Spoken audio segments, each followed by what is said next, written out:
Now, over 100,000 motorists have signed a petition demanding that the Chancellor cuts or at least continues to freeze fuel duty in next week's budget. Joining me right now is founder of Fairfield UK, is also the Reform UK's London mayoral candidate, Howard Cox.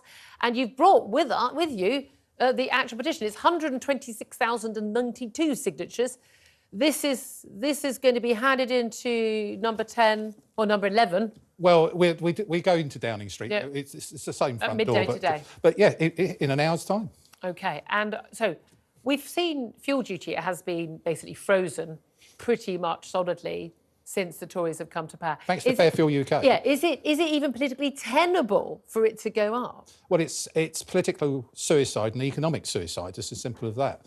I go even further. I want it cut by about 20 pence per litre, which is the Reform UK's position. And that's one reason why I joined the Reform UK party. For that reason, they're very much on the side of motorists.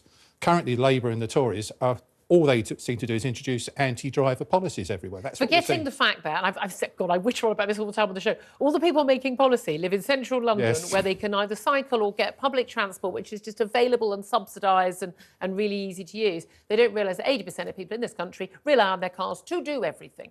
Well, the simple fact is, I mean, I've done many objective, independent economic analysis with the CEBR, for example, and what they've proved always, and I've done it for the last 14, 15 years, is that if you cut and reduce the cost of motoring, yep, the economy grows, inflation drops. It's cheaper for them to get to and from work. Also, every single thing that we buy at some point is on the roads, and everything we buy in the supermarket, electric goods, every single thing. This feeds into everything in terms of costs of everything we buy. Absolutely, but there is, unfortunately, the Office of Budget of Responsibility, they've actually said that the only way they can afford the national insurance cuts we've recently enjoyed... Even though, of course, they were less than the rise we had beforehand. That's correct. The only way we can do that is to actually put duty back up by 5 pence.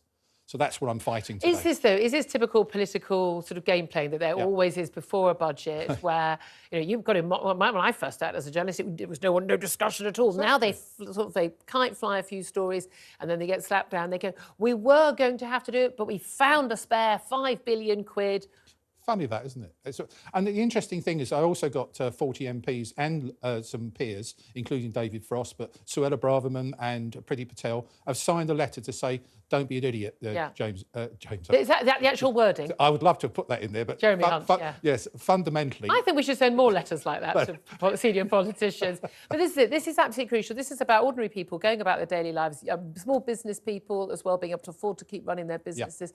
I mean, we don't just need it on fuel duty, by the way, we need it on energy as well. Because this thing, when you fill up your tank, what percentage of that is going in tax? Well, the actual fuel duty is 52.95 pence per litre, and then there's a VAT on top of the whole lot, which means there's a VAT on top of the tax. So it's a double taxation, which I think... I love that they take, that's immoral. So when you fill up, I mean, last time I filled up the car, it was over 100 quid. It's about 60%. That's going to the Treasury, and then they're going, oh, there's nothing we can do, the big oil companies, yada, yada. And actually, most of the cost of when we get on the roads is going in tax. Yes, it's right. In the time I've been doing this for 15 years, it's been up to 70% tax, and it's been down as low as 49%. Yeah. But the thing is, don't forget, we've also got a little matter of the fact profiteering in the other half of it. Yeah, exactly.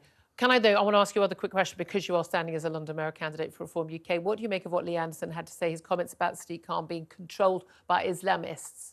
Should he apologise? Well, I'm very fond of Lee, but I'm afraid in this situation, while the sentiment, we must have this discussion, must have this debate, what's happening, his delivery was crass. It was a wrong thing to do. Didn't like the language? Yes. Does it affect you, the fact that we played a clip earlier, he was actually also criticising Keir Starmer in the same clip, but all the media have cut that clip out? Well, exactly. But what we've given is for me, it's a bad thing for me, because he's giving ammunition to Sadiq Khan to actually say that everyone else standing up against him is racist. And that's what I've been... Well, were his comments racist? No, I don't think they were racist. I think they were just not delivered in the right way, in the right sort of thing. And he shouldn't have actually attacked Sadiq Khan personally.